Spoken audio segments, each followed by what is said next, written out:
Hey! How are you doing, guys? Hope you're doing well. Had a nice weekend to rest, to paint a bit. New week is starting.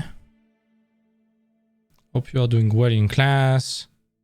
At home doing some new artworks. Anyways. As promised last time, today is about personal projects. It's going to be a lighter subject today, but it's very interesting. It's mainly about why it's so beneficial to have at least one personal project, if not multiple of them, as an artist. Basically, I'm going to expose every beneficial point. And at the end, I'm going to address some words of caution, to not have any disadvantage. So, if we are artists, I'm pretty sure it's safe to assume that we all have several, if not few dozens of notebooks, IDs, sheet of papers, sitting some boxes or in some drawers somewhere, full of IDs. Maybe my video game project, my movie project, my book project, my portfolio project.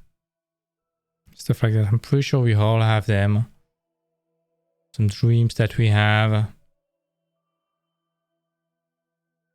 Some of them we never see the light. Some others we might work a lot on them. Depends. I'm pretty sure we all have some ideas in some way sitting in some drawers. On some hard drives. Might have evolved across time.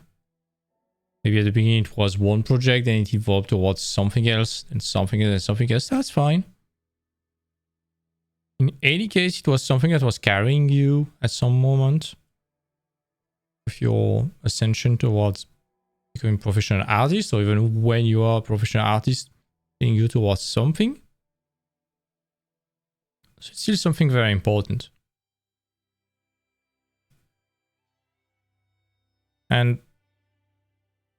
I think having personal projects, the main beneficial thing is that it gets you back to what you really like to do, why you became an artist in the first time. Because basically you like to draw, you like to write, you like to paint, you like to do whatever artistic thing that you are currently doing. It makes you feel good, it makes you feel that you are evading a bit in your imagination. Makes you feel complete. Makes you feel like when you were a kid drawing with crayons. And this is what we are trying to get back to with personal projects. But at the same time, if we are smart, we can add some other beneficial stuff to that. In order to help us improve, get relieved, avoid getting burnt out by client work or working for school, experiment and stuff like that. And that's exactly what we will see today. So let's start with the first positive or personal project. The first one is that there's no need to show it or do it for client. Every point of that list might seem so simple. But then we're going to expand on it and realize how much it might mean for artists. Especially when you are a pro or student, you will really know what I mean. No need to show it or do it for client. So you don't have any burden of performance, no deadline, no brief to respect to the letter, and over no source of stress attached to it.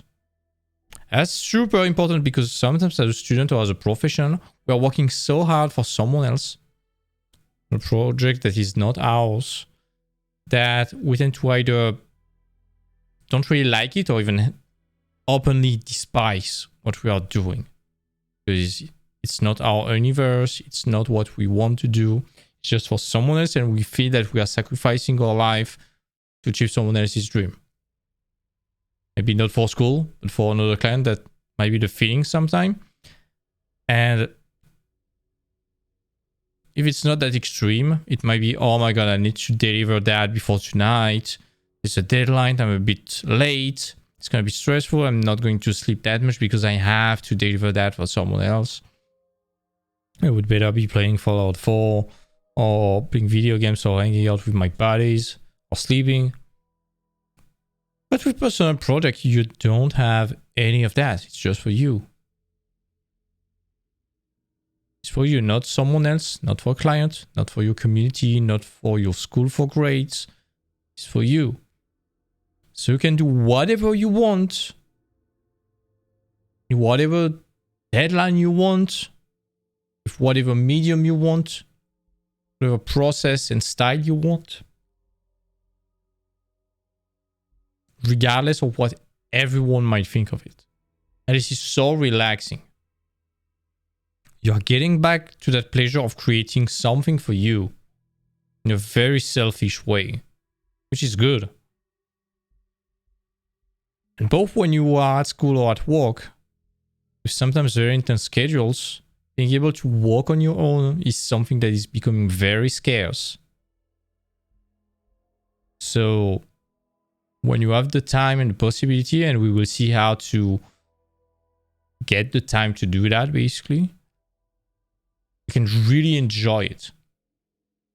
It's like some fresh water in the desert. Especially for technical jobs.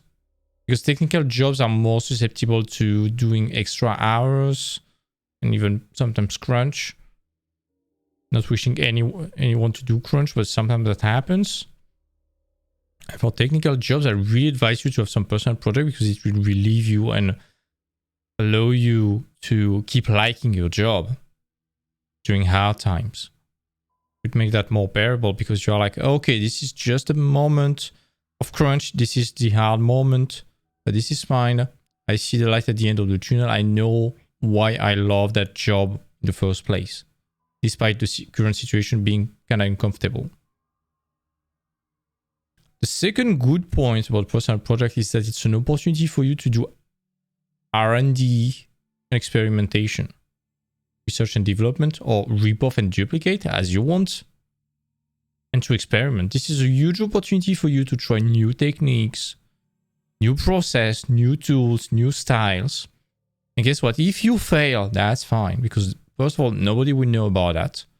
There won't be any bad consequences, because when you fail for a client or for school, there is a repercussion. If it's a client, the client is disappointed. You might have to do more work, not sleep tonight to catch up with what you have lost. Or if you're doing that for school, the problem is that you get a bad grade. This is kind of uncomfortable. But when it's for you, you don't care. You fail, that's fine, you learned. Nobody will ever know about that. You don't have to show that. Plus, you have some lessons from that failure you can implement in the next try, so you can improve. Plus, by doing R&D and experimenting, if you find out some gold out of that, then you can use that for your professional work too. This is a way to slowly but surely discover new ways to increase your value, your efficiency, and develop your style and stuff like that. So this is a huge opportunity to try some stuff that you have never tried before in a safe environment, thus reducing the anxiety about uncertain result. Because, as we said, anxiety is when there are unexpected, uncertain results. But actually, there's no bad consequences for that. There's only good consequences, actually. So, this is a safe environment for you to experiment and fail without any bad thing, which is very good. There's no expectation from an external source. The only expectations are from yourself. This is fine. Thanks to that, it might be a way for you to find your path, to figure out your own process, your own style. I don't really like that word, but whatever. But also to figure out what you really like to do. As you're experimenting a lot, this is a way for you to discover things that work better for you, that make sense in your head, and get transcribed properly with your hand, or whatever you are currently doing. This is also a way for you to potentially find some kind of subject that you really like, some ideas that you would like to develop in the future, stuff like that. This is why when you are experimenting, when you are doing personal work, don't hesitate to do some tutorials at the same time and to do personal work out of the tutorials that you are working on right now. This is a way to have two birds in one stone. On one side, you are doing a tutorial. On the other side, you are transcribing it towards what you really want to do, what's your universe. And thus, what is very good is that you know you have mastered the tutorial when you're able to produce something drastically different than the example shown in the tutorial. And if you're able to do that with your own universe, that's even better. You know that you have mastered that. You're using the same tool, but on a completely different subject. You're not tracing on what the teacher is showing you in his tutorial. This is a way to both learn and experiment at the same time. Plus, if you are doing a tutorial, generally that's with things that you have never done before. So this is also a way to experiment in a safe way.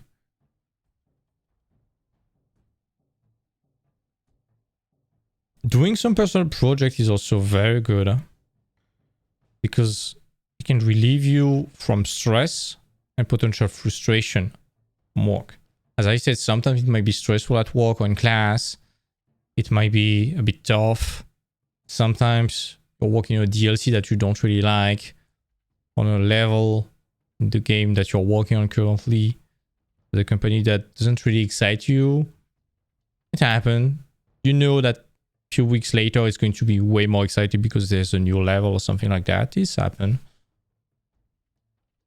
So this is a way for you to get back to what made you like art in the first place, which is drawing for yourself. It's maybe your relief at the end of the day. You know that, hey, I need to finish that day kind of fast. Don't do that badly, but you tell yourself, hey, I'm gonna work efficiently. This way it's get done quicker. And once it's done, I can enjoy now doing art for me. This can act as some kind of rewards and light at the end of the tunnel when you are facing some tough days at work. Like a reward. Yeah, when you started, you were drawing for your own pleasure. And now, something that is good when you are starting working, especially is that you don't have any homework at home. That's something very weird, especially when you have been a student for 3 to 5 years before. It's like at the end of every evening, boom, you need to work. Then when you are finding a job, when you need to find a job, again, you need to work, you need to apply to a company, you need to refresh your portfolio, you need to update some of the pieces to make it better and better until you get that job. Once you get that job, of course, you need to grind. That's why personal project is made for. That's how you can use that if you are smart. But also you realize that once you are back home at 6, there's no homework. You can do whatever you want. So you can chill and watch Netflix. You can go to the restaurant with your buddies, or with your girl or boyfriend or whatever. But if you decide to draw for yourself, you can finally afford to draw for yourself without thinking about your portfolio, without thinking about it matching the industry standards. You can finally enjoy that again without facing any bad consequences. Because the problem that you see when you are a student or when you are looking for your first job doing your own personal project in parallel to having to find a job or to do your homework is that you pay the price. You have less time to work on your homeworks, and every time you're working on your personal stuff and it's not pertinent to your portfolio to apply to the companies, you're like, oh my god, I'm wasting time. I'm getting closer and closer and closer to the day I need to pay back my student loans. So I kind of stress and guilty to do that. Now that you have a job, you're free to do whatever you want because you're safe. Actually doing that is a way to, 1, reward yourself, 2, keep learning, and 3, if you are very smart, prepare your next portfolio. That's what we're gonna see pretty soon. It's also something very good when you're a bit tired, you feel a bit burnt out or about to get burnt out. Recognize that you're tired, you're not really motivated, and you are tempted to tell yourself, hey, today I'm not walking. And as we said, the best way to operate, at least if you want to improve and if you are reaching towards something, move Vite, welcome. Thanks for doing this series of video, going through the votes, looking and taking notes. Appreciate your content. Thanks a lot, buddy. Feel free to follow on Twitch and feel free to join the Discord if you are not on it. If you want to chat with the community, feel free to join the Discord. But thank you and welcome, buddy. I'm glad you enjoyed that and glad you find some value out of that. But yeah, when you are tired, as we said in a previous video, the one about sunk cost fallacy especially, is basically the hardest part when you are learning or grinding your skills or doing whatever is to get the initial momentum. Once you have the momentum, it's like Newton's law. It takes very little energy to keep moving on. But when it stops, that's why it takes a lot of energy to get back to work. So instead of stopping everything, you just maintain the momentum. By just walking a bit less, but at least you're walking a bit. Let's say you're walking 2 hours per day on your personal stuff, which is a lot. Today you are tired. It's like, okay, I'm just going to walk 30 minutes. But at least it's better than 0. It's like when you are walking out and going to the gym. It's all about consistency if you want results. And sometimes there's a week like you're like, oh my god, I feel tired. Today I don't feel like doing the leg day and stuff like that. That's fine. This happens. But instead of skipping that day, just do something lighter at home. If you exercise with resistance band for 30 minutes instead of 1 hour, at least you have done something. It's still better than 0. Plus you avoid having 1 day off without doing anything. This is a low cost way to do the grinding again without burning yourself. Also,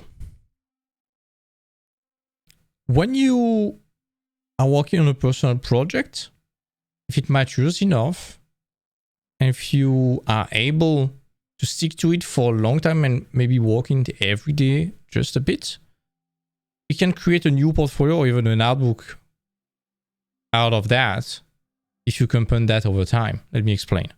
Let's say you work every day, every single day of the year, 30 minutes per day on your personal project. That's around 180 hours per year. Let's say it takes you 15 hours to make one finished piece.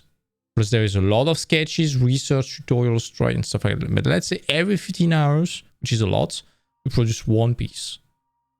Plus a lot of sketches, research and stuff like that. If we stick to the 180 hours per year, that's 12 pieces per year. In 2 years, you have 24 pieces plus a metric ton of sketches. This is more than enough to get to act as a new portfolio. I like portfolios that are around 18 to 24 pieces in general.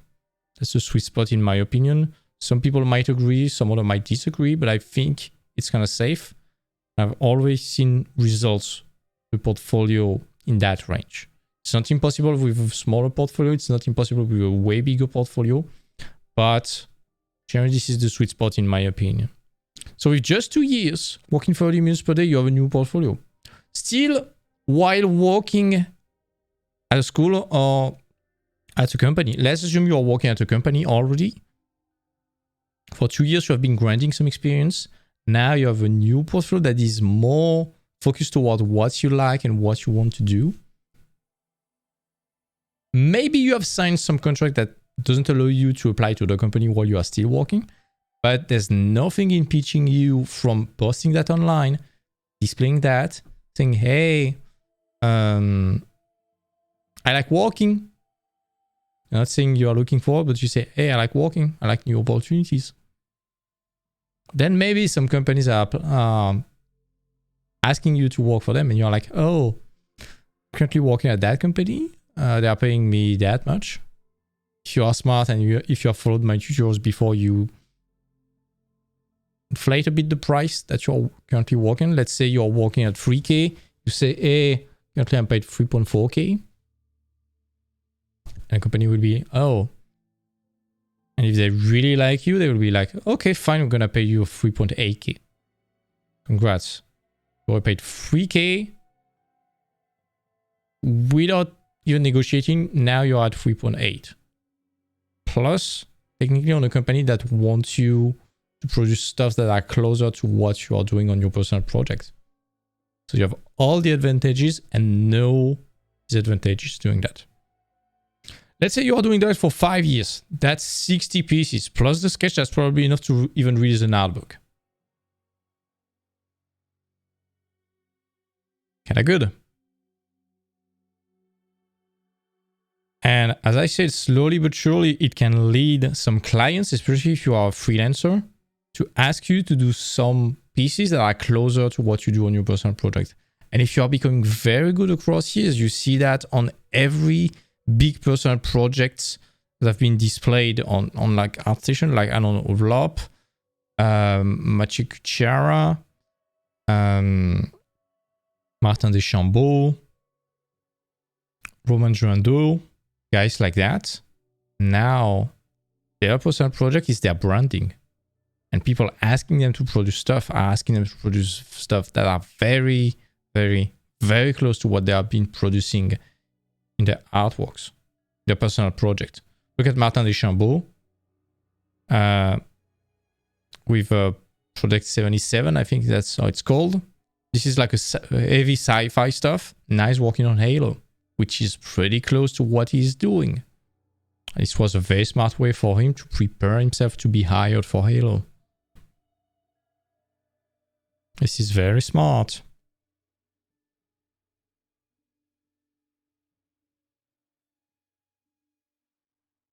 Also, we were speaking about artbook. To sell an artbook successfully, you need a community, of course. But sticking to a personal product, you need to really like it first. We're going to talk about that after. But let's say you manage to stick to it for years. This can potentially build you a community if you are posting regularly. Of course, don't force yourself to do something for your community because your community followed you for basically you enjoying doing your own work in the first place. So don't betray your process by thinking, oh, I need to please my community. No, please yourself and your community will be pleased. That's why they followed you in the first place. Of course, don't expect people to give you like. This is just a bonus. This is not an end goal. And if you stick to it, you really enjoy doing it. If you are consistent in your release, aka working, let's say 30 minutes per day every day, consistently, that's how you are consistent, people might also start to really like it. Because generally when you share enthusiasm on something, it's contagious. It can be music, it can be dance, it can be whatever. When you're enthusiastic in doing something and kind of good at that and sticking to it for a long time, it's contagious. So people might eventually start really like it, and eventually you might start creating a niche. So don't sacrifice any of your own pleasure to please your following base. Discuss about that. But if it builds a community, this might open up some opportunities for you, like exposure, having a bit of influence, accessing a bit of financing, maybe being able to do some Kickstarters, some Patreons, sell art books, stuff like that. This is not an end game. This is like a sub-product of becoming good, enjoying what you do, and sticking to that for a long time. This can happen.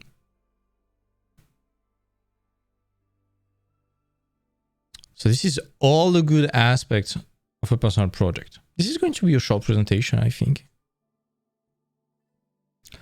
With that, I just want to say a few words of cautions, because personal project, that's something I said in the previous video about finding a niche too soon. Having a personal project should not be an excuse for you not doing the work or secluding yourself away from everything else. Unless you are very successful as that, you can leave out of that. In that case, do whatever you want, that's fine.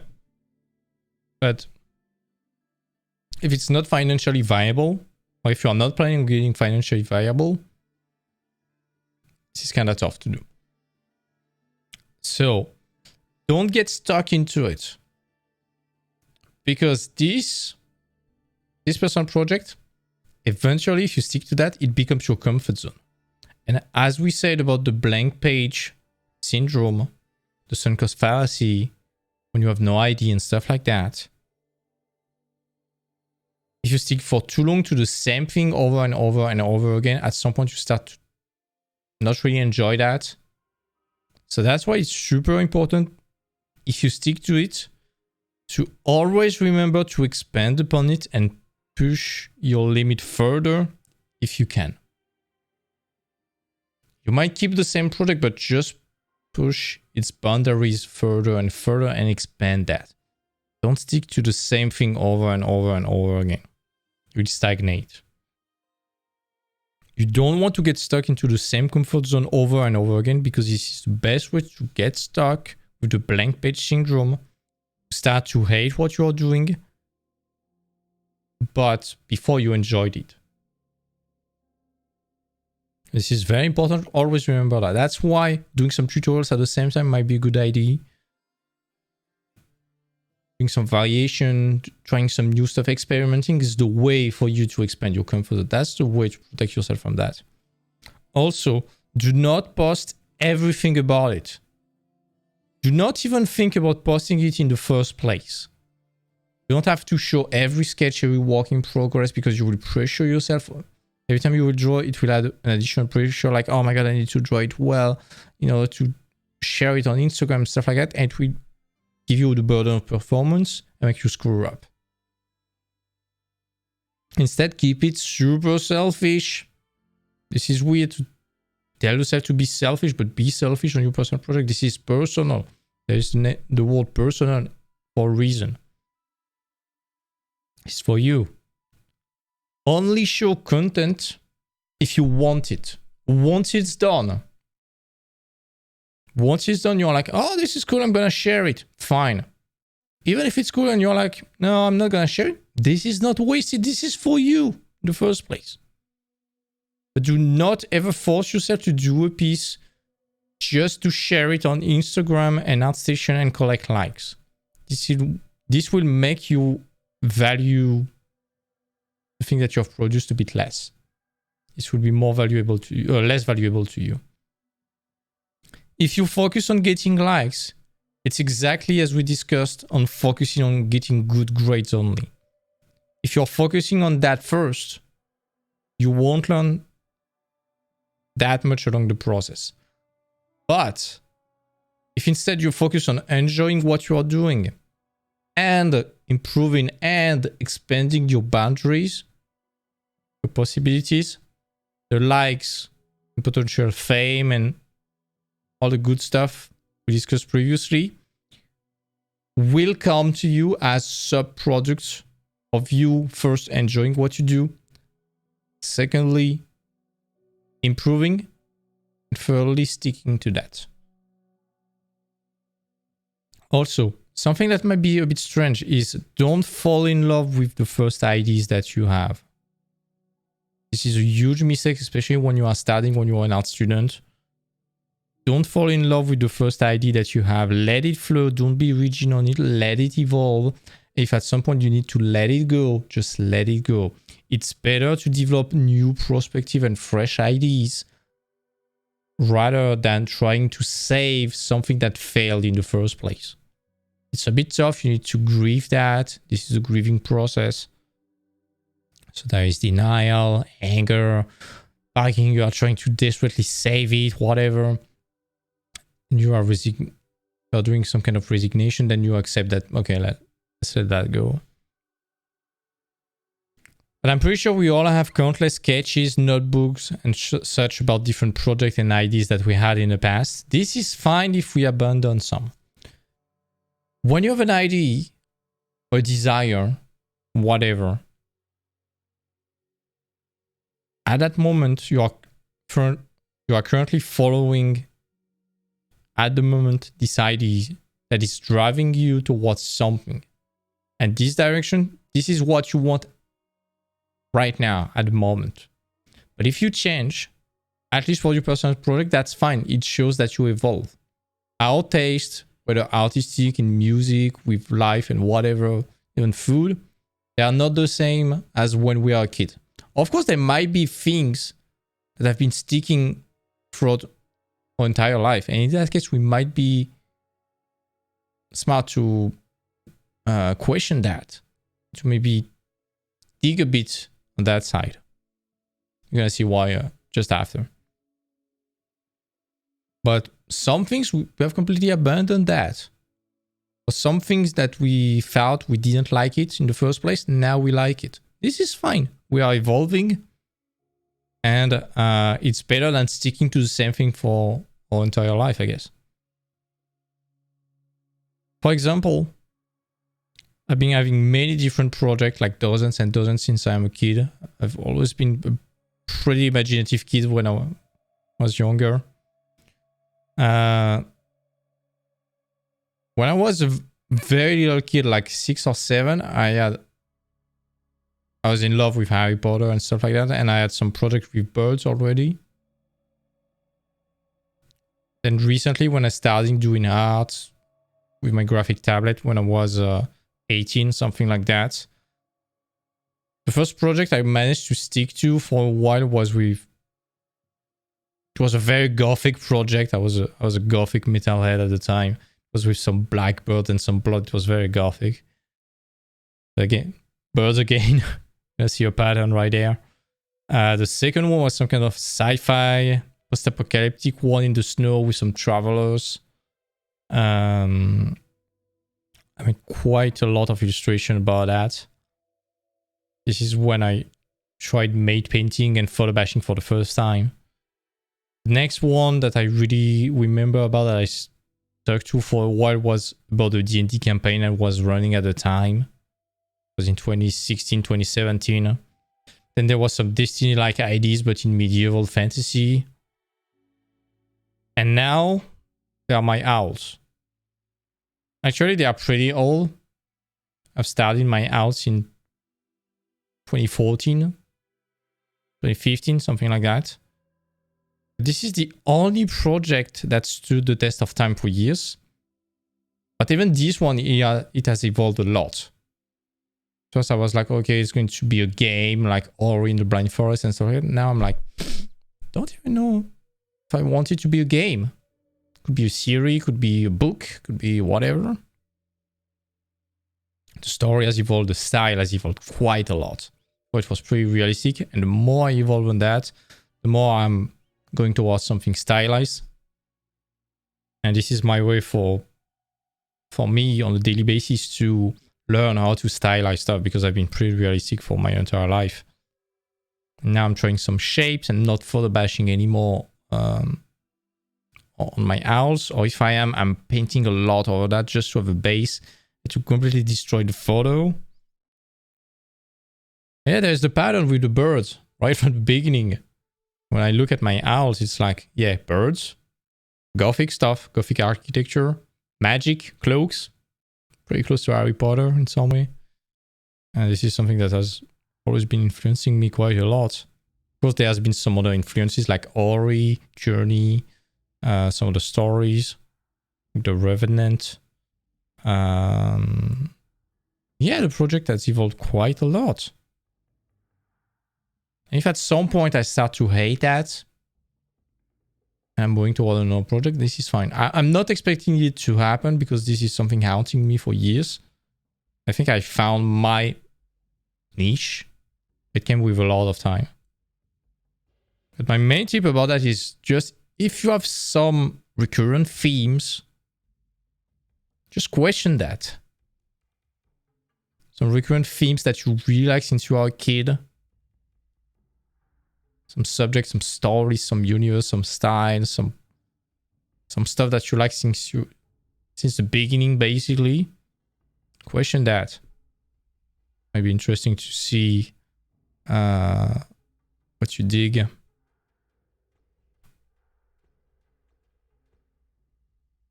Oh yeah. And also, I mentioned a project about my D&D campaign I was running at the time. I'm still working quite a bit on it. I think people like Novel or Asia, they've even been participating to that by providing artworks about the campaign and stuff like that. So now it's a collective project a bit. This is cool.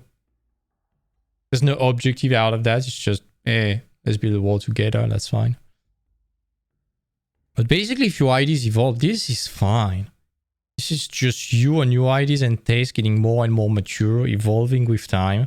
No worries about that. That's fine. Just let it flow. Don't be rigid out of that. And don't fall for the sunk cost fallacy like, oh my god, I've been working for years on that. Now I hate it. This is fine. This is just the sunk cost fallacy talking through you right now.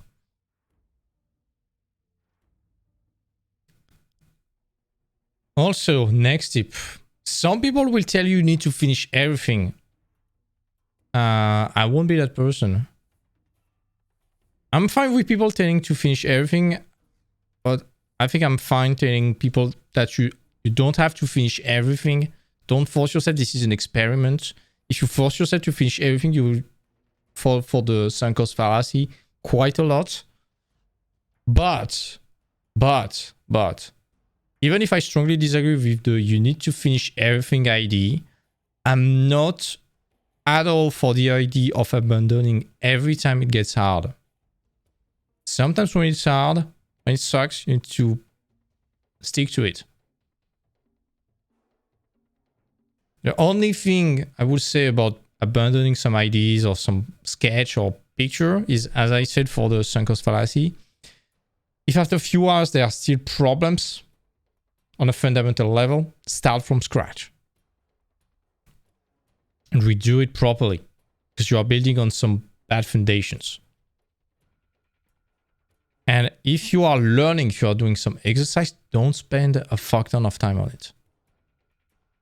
Go quickly on it. Like a study, 30-minute max. Maybe 1 hour max for color study in Photoshop or with Paint. If you're doing some anatomy study, 10 minutes, 20, maybe 30 minutes max, but don't spend 8 hours on the same picture. Try to find a good balance when you have learned, you have taken notes, and now you are starting to render to make it fancy. No. You're here to learn. You will learn how to make it fancy later, but for now you are here to learn. Or leg anatomy is working, or arm is moving, stuff like that. You are not looking at doing the proper render of the volumes. This is the second step. So when you find yourself doing the rendering instead of taking notes, that's when you need to stop and move on.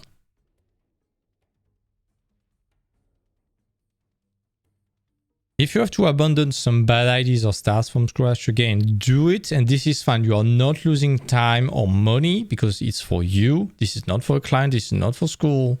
You have a deadline. And don't put the pressure of, I need to finish everything on your shoulders when you are doing your personal project, because this is supposed to relax you and make you enjoy the process. So don't beat yourself up if you're stressed for an unnecessary reason. Don't stress yourself more than you are. This is meant to relax you, to make you learn. It can be challenging, but it's not meant to be stressful.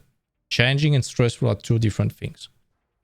Because you can be challenged with like a hard exercise, but you are in a safe environment because there's no bad consequences for you to fail.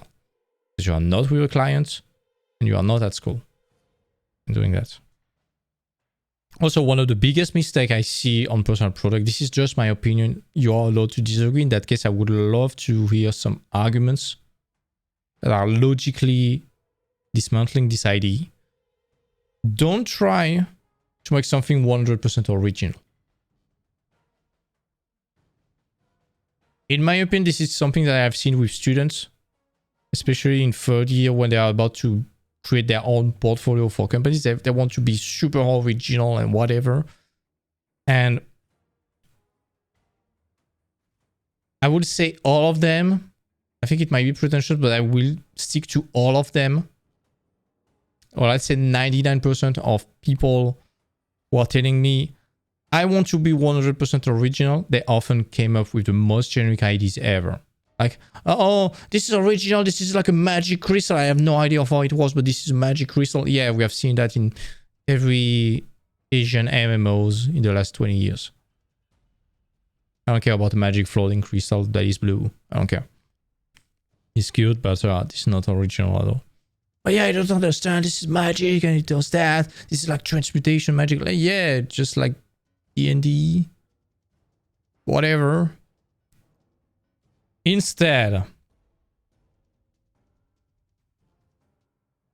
take some reference based on reality. Don't take reference from other artists, because what artists are doing is basically they take reality, they digest it, then they interpret that, and they put that in a picture. And if you are taking reference from other artists, you take reference from something that has already been interpreted and digested that is not your mind.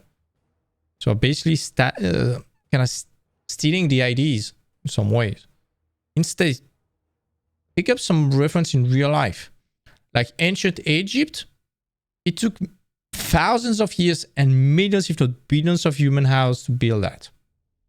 No single artist or company in the world can afford to spend that much time to build something. So why picking up Assassin's Creed Origins while you can pick real Egypt as a reference? Because there is way more time spent in ancient Egypt than Assassin's Creed Origins. I love Assassin's Creed Origins, by the way. It's not to shit on the project. It's just to explain that there's no way you can pack thousands and thousands of years, billions of hours, millions of lives that have been sacrificed to build something that big as ancient Egypt. There's no way a company, even if it's super big like Ubisoft, can spend the same amount of hours to create something as big and as complete and as mature.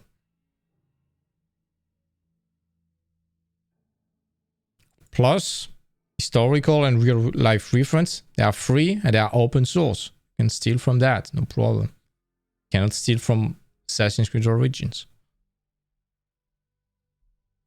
And this is exactly the same with the writing. If you are writing a bit, please stop cheating. This is something that makes me mad about the writing community of today, especially in the fantasy world and sci-fi and stuff like that. Stop shitting on the monomyth.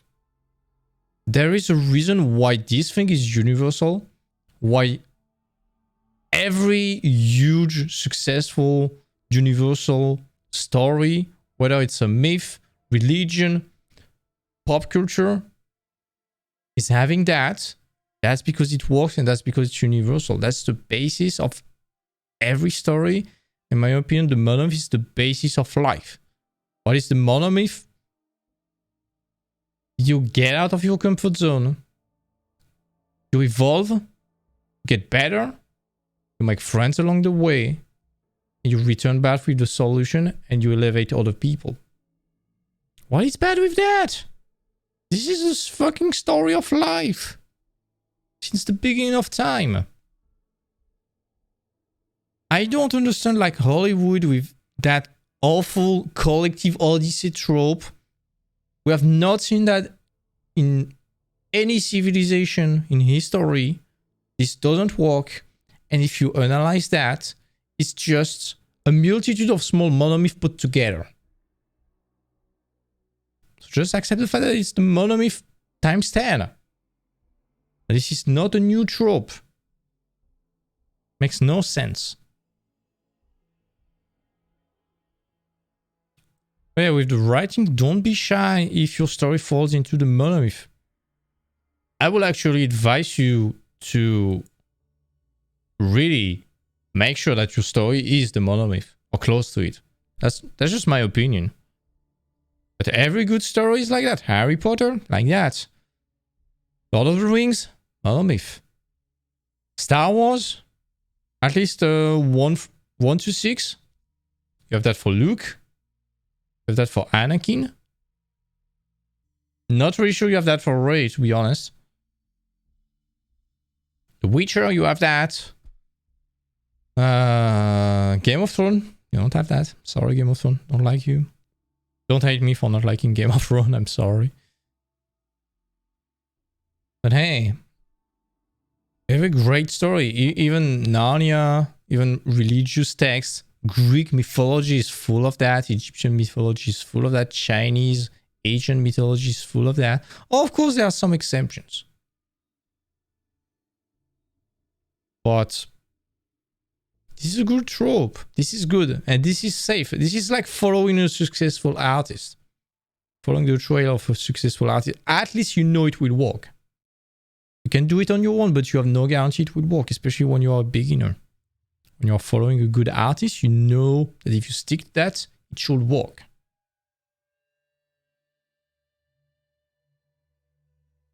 And also, when you are picking real-life reference, educate yourself about your subject. This is a good way to expand your culture too. And again, expand your comfort zone.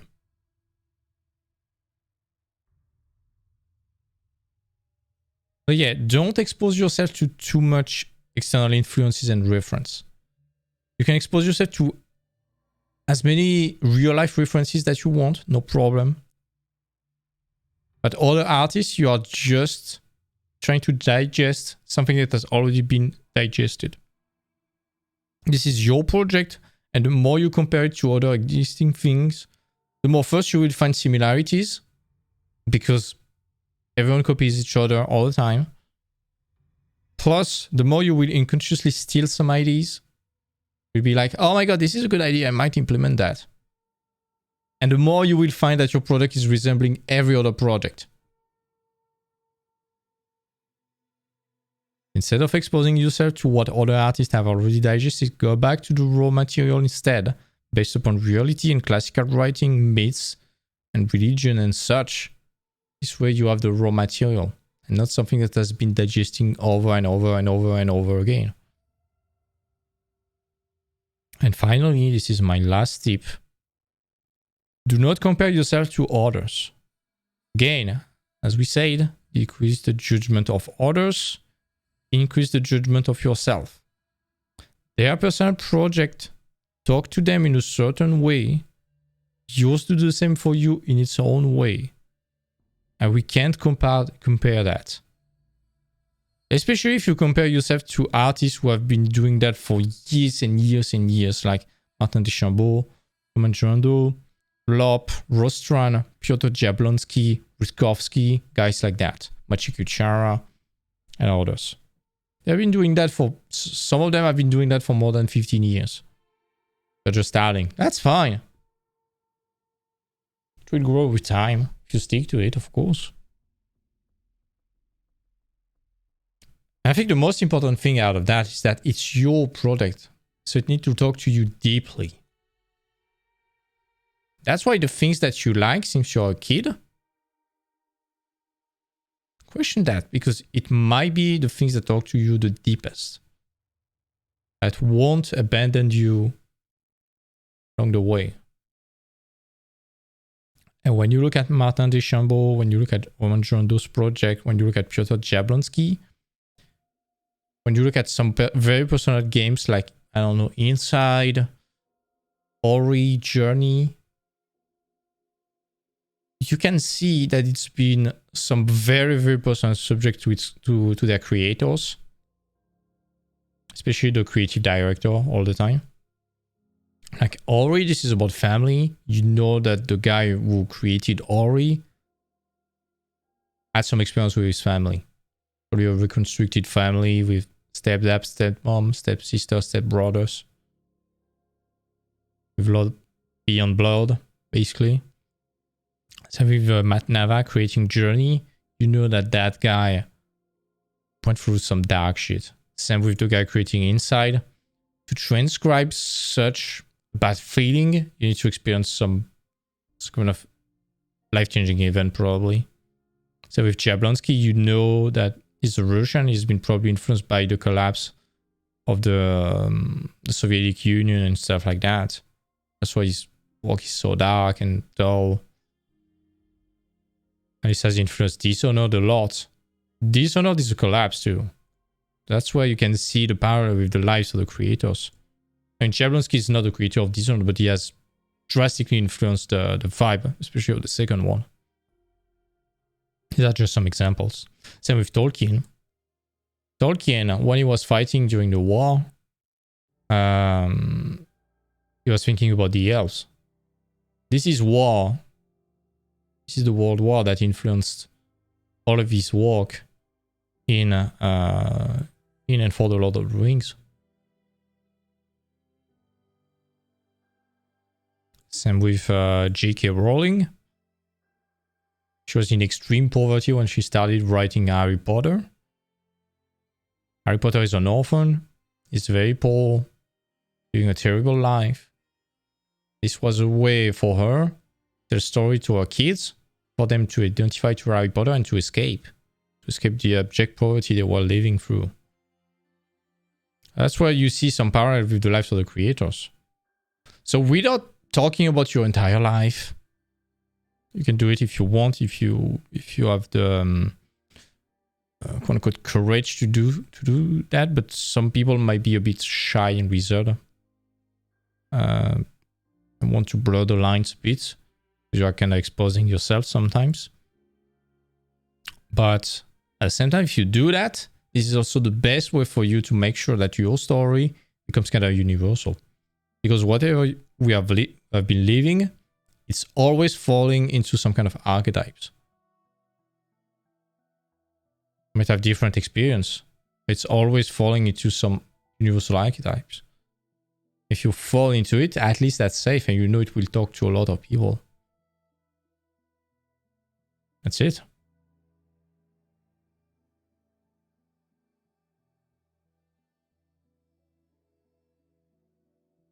About that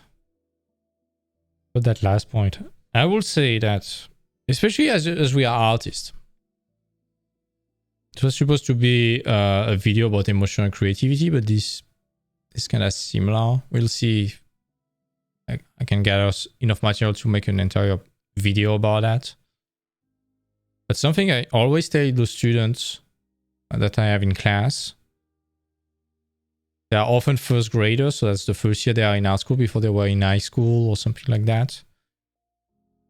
They are always coming with very expressive appearance, attitude. I mean, the art community is one of the most expressive one, if not the most expressive one that we have. Very liberal, very emotional.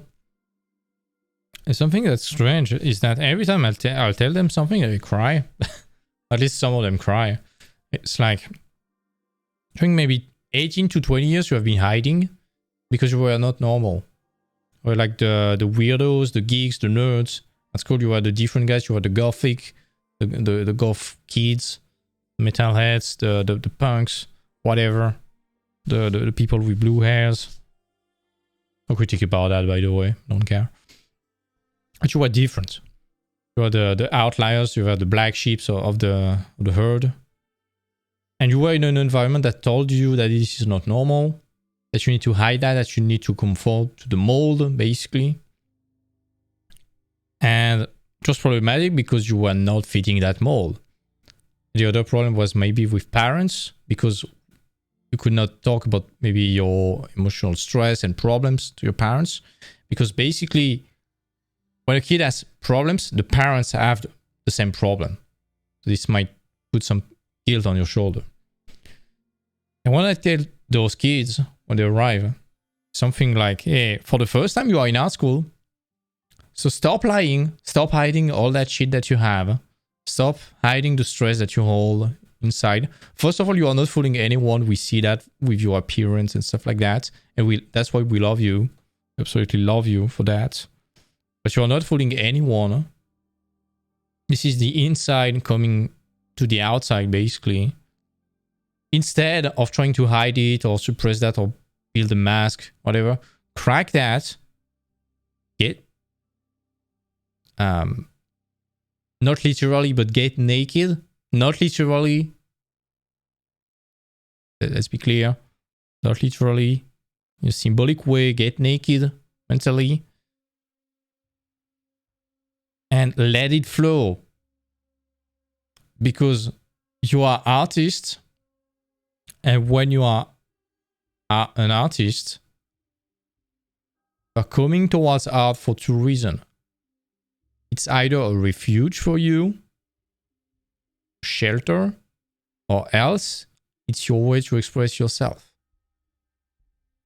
And to make some internal stuff, get out, get outside. So regardless of the case that you became an artist, when you are feeling stress, all the stress that you are holding, you can channel that towards that. You're feeling bad, produce art because it's a shelter for you, or produce art in order to make it exterior to you. In any case, you're channeling that towards creativity. And the more stressed you are, the more you create, and the more it's a relief for you. So this creates a virtuous circle. Plus you are in art school, so it motivates you to create even more and create and create and create even more and even more and even more.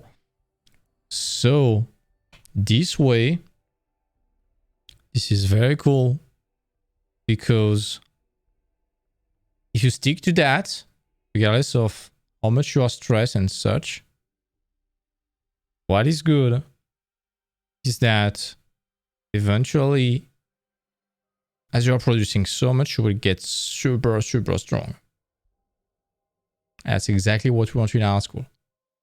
That's exactly why the best student in art school, they're either the very hardworking ones, but also the very, very emotional ones that are smart enough to channel their stress and their emotional turmoil towards art. So instead of hiding that, for the first time maybe in your life, you have the permission to embrace that. You have a way to channel it. You have a way to tame that beast, be friend with it, and to create something good out of that. If you are very, very good at introspection, thanks to that, this might be a way for you to discover your personal project. And so you have your shelter, the universal thing that you can always get back to when you feel bad. And eventually you can produce even more, even more, even more. And maybe when you don't feel bad anymore, you can stick to it because it talks to you.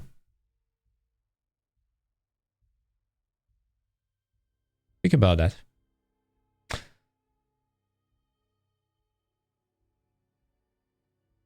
If there are some questions, feel free to ask them. Not going to join the Discord tonight. It's a bit late. But if you have some questions, feel free to ask them in the chat. In the meantime, if you are watching the replay on YouTube, feel free to subscribe, drop a like, drop some comments if you agree or disagree. I would love to hear some arguments if you disagree in order for us to find a solution together. If you want to support the channel, join us first on Twitch. We have a discussion together in real time. So if you're just watching the replays, but being able to ask questions. Plus join the Discord down below. You have a crazy community that grows more and more and more every day, which is pretty cool. You can support me financially if you want. There are some links for that, especially on Twitch.